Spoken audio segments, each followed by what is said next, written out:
There is a plant that produces complete protein, cooking oil, flour, milk, fiber for clothing, material for building houses, medicine that works better than pills, all from one seed, all from one harvest, all from something that grows faster than weeds. During World War II, the United States government made a film begging farmers to grow this plant. They called it patriotic. They called it essential. They called it the crop that could win the war. Then the war ended, and they made it illegal. Not because it was dangerous, not because it stopped working, because it worked too well. Because one plant that replaces your entire grocery list is one plant that destroys dozens of industries. The paper industry, the cotton industry, the pharmaceutical industry, the processed food industry, the building materials industry, every single one of them threatened by something that grows in any backyard with zero chemicals and almost zero effort. They couldn't compete with it, so they criminalized it. Today, this plant remains illegal to grow in 14 states without special permits, restricted in dozens more. Hidden behind regulations designed to make growing it nearly impossible for ordinary people. Meanwhile, the same corporations that lobbied to ban it sell you inferior products made from materials that cost more, work worse, and keep you dependent on their supply chains. In this video, I'm going to show you the plant they banned. I'm going to explain why they banned it, and I'm going to reveal how you can still access everything this plant provides, even if you can't grow it yourself. By the end, you'll understand why your great-grandparents were healthier, more self-sufficient, and less dependent than you are. And you'll know exactly who to blame. The plant is hemp, industrial hemp. Not the kind people smoke, the kind people use to survive. Before I go further, let me be absolutely clear. Industrial hemp and marijuana come from the same plant family, but serve completely different purposes. Industrial hemp contains almost no THC, the compound that causes intoxication. You could smoke an entire field of industrial hemp and feel nothing except stupid. What industrial hemp does contain is everything you need to survive without grocery stores, pharmacies, or corporate supply chains. Your great-grandparents knew this. They grew hemp on their farms. They made rope and cloth and paper and food from the same crop. They didn't need permission. They didn't need permits. They just planted it like any other useful crop. Then came 1937. Then came the Marijuana Tax Act. Then came decades of propaganda designed to make you forget that hemp ever existed. The government that once begged farmers to grow hemp for victory now arrests people for growing the same plant, the same genetics, the same crop that won World War II. Why? Follow the money. It always explains everything. Number 1, complete protein that replaces meat. Hemp seeds contain all 9 essential amino acids that your body cannot produce itself. That makes them a complete protein source, equal to meat, eggs, and dairy in nutritional completeness. 3 tablespoons of hemp seeds contain 11 grams of protein. That's more protein per calorie than beef, more than chicken, more than most foods in your refrigerator right now. The protein is also highly digestible. Unlike some plant proteins that your body struggles to absorb, hemp protein digests easily and efficiently. Athletes use hemp protein powder because it works as well as whey. Without the digestive issues, World War II soldiers received hemp seed rations when other protein sources became unavailable.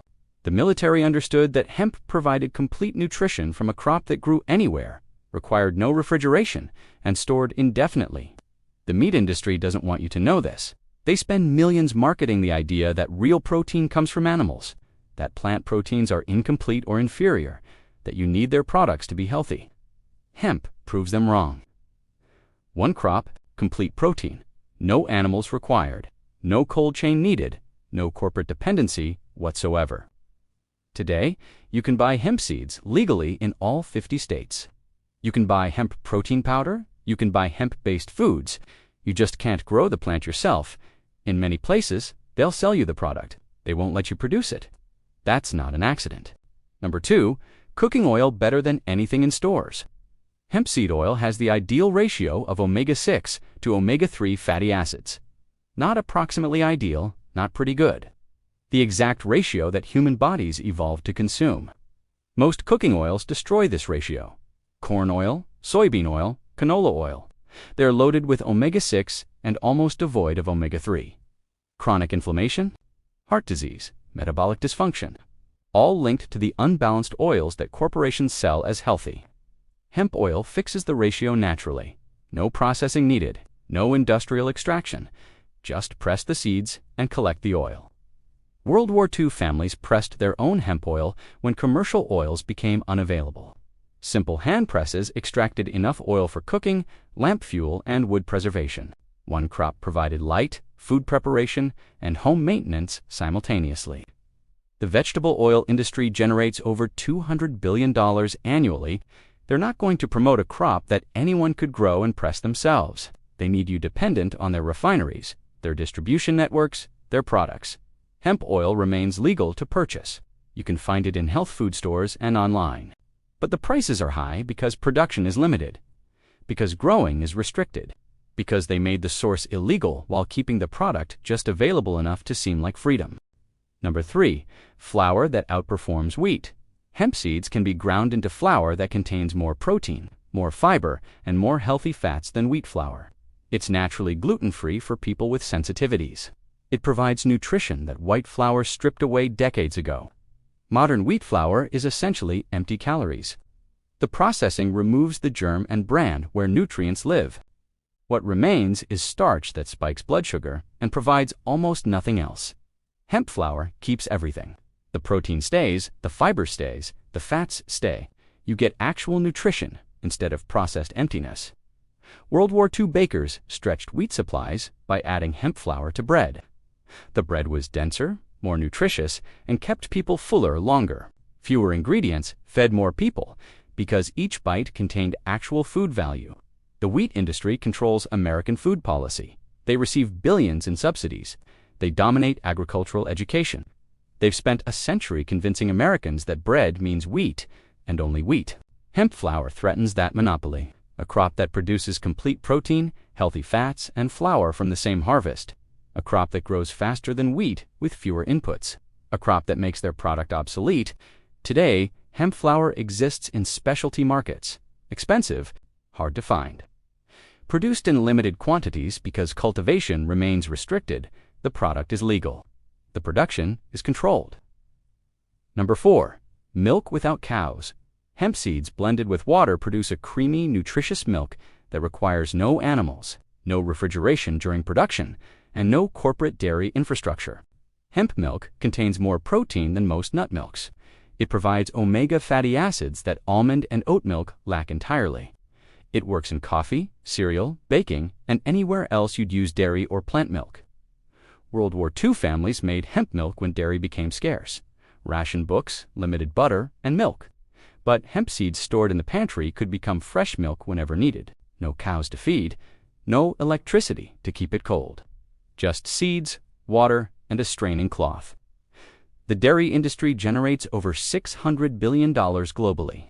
They've fought every alternative milk with lawsuits, lobbying, and marketing campaigns. They've tried to ban the word milk from plant-based products. They've spread fear about non-dairy alternatives. Hemp milk threatens them because it actually competes nutritionally. Most plant milks are essentially flavored water with added vitamins. Hemp milk contains inherent nutrition from the seed itself. You can make hemp milk at home from legal hemp seeds. Blend 1 part seeds with 4 parts water, strain through cloth.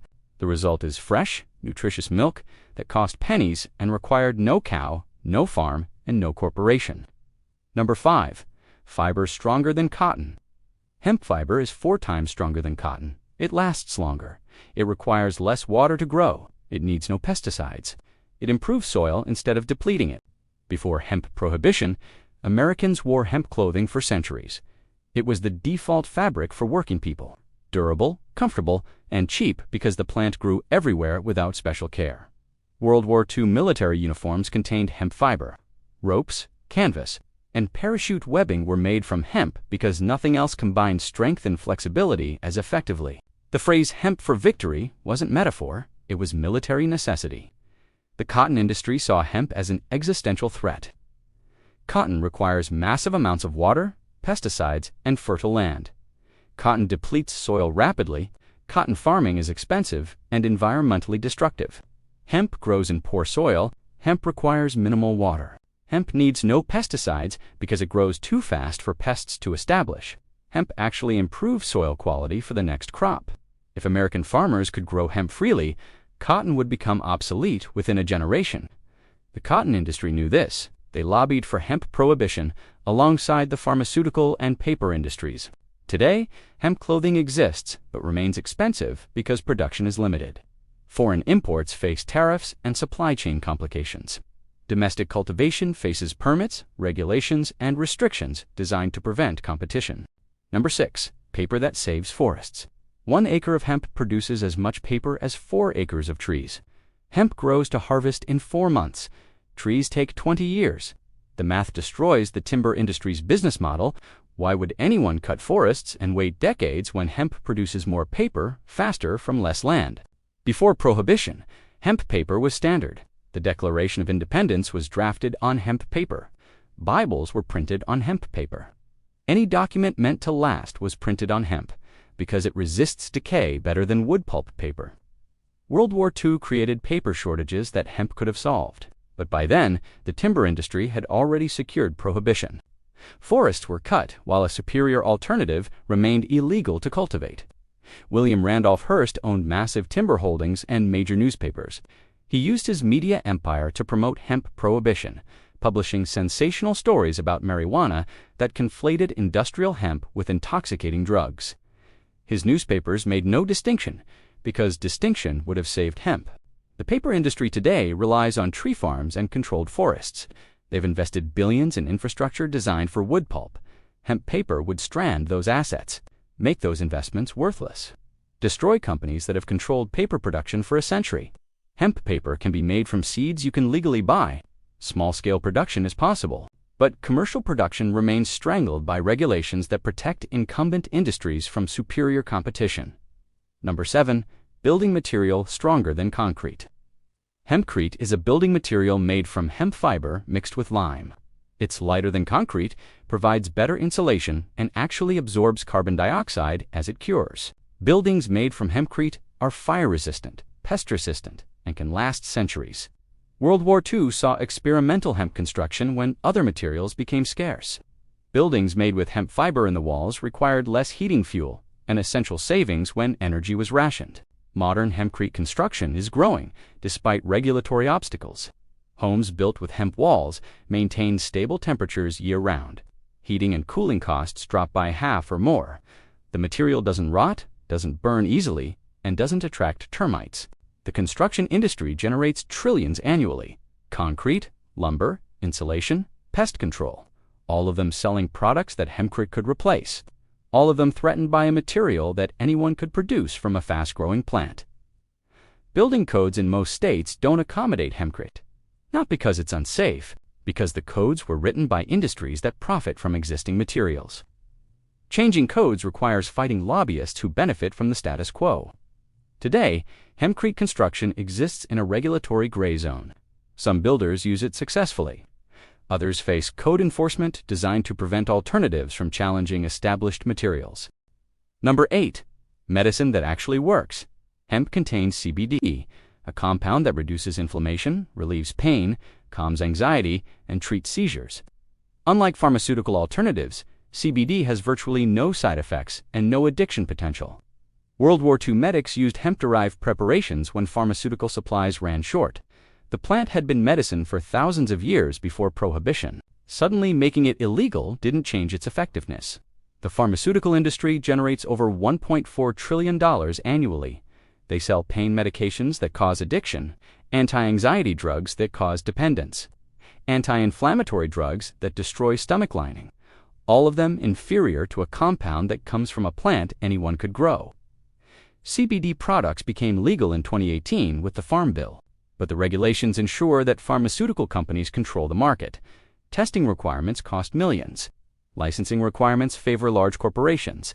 Small producers can't compete with regulatory compliance costs. You can buy CBD legally. You can buy hemp seeds legally. You can buy hemp products of every kind legally. You just can't grow the plant that produces all of these things in many states. The distinction is deliberate. They'll let you buy what they control. They won't let you produce what would free you. Why 14 states still restrict hemp. The 2018 Farm Bill legalized industrial hemp federally. But states retain authority to regulate cultivation within their borders. and 14 states have chosen to make growing hemp illegal or nearly impossible for ordinary citizens. Some require expensive permits, some restrict cultivation to licensed facilities, some maintain outright bans that ignore federal law. All of them protect industries that can't compete with a free market in hemp products. These restrictions don't prevent you from buying hemp products. They prevent you from growing the plant yourself. They ensure that corporations control production. They guarantee that you remain a customer instead of becoming self-sufficient.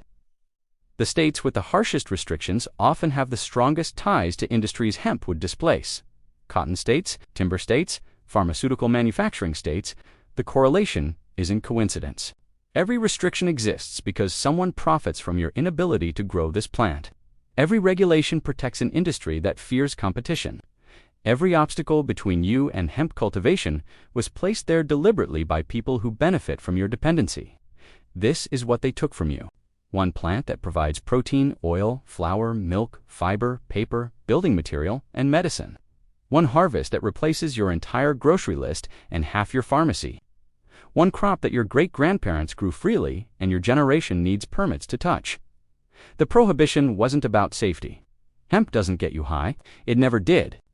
The law lumped industrial hemp with marijuana because distinguishing them would have saved hemp, and saving hemp would have destroyed industries that wrote the laws. For 80 years, they've kept this plant away from you. They've let you buy the products while preventing you from controlling production. They've maintained dependency by criminalizing self-sufficiency. But the information is getting out. More states are legalizing cultivation. More people are learning what hemp can do. More families are discovering that everything they buy at stores could come from their backyard. The corporations that criminalized hemp are terrified. They spent a century building monopolies on inferior products. They can't compete with a plant that does everything better for less. You have a choice. Keep buying what they sell. Keep depending on supply chains they control.